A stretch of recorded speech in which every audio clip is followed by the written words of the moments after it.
當你喺下邊個描述欄嗰度咧揾到呢個 New Integration 嘅連結入到嚟之後咧，我哋就撳呢個 New Integration， 跟住個名就係隨你啦，我叫 n8n workflow 啊。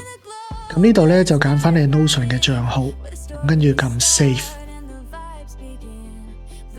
呢個就係你需要嘅密碼啦。咁我哋要撳 show 佢出嚟 ，copy 咗佢。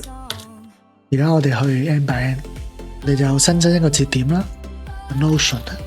咁我哋就建立一個新嘅 credential， 將啱啱嗰個 key 貼上嚟 ，save。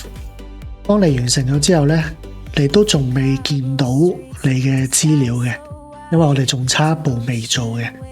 咁而家我哋去呢個 Notion 嗰度，譬如我而家要攞呢一個模板嘅資料啦，我要點做咧？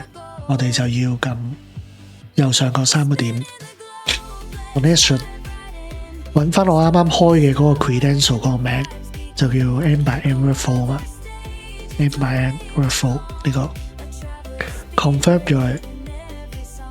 咁當你見到個 connection 係 active 咗之後咧，咁你就會喺呢個節點嗰度咧揾到你個 database 噶啦。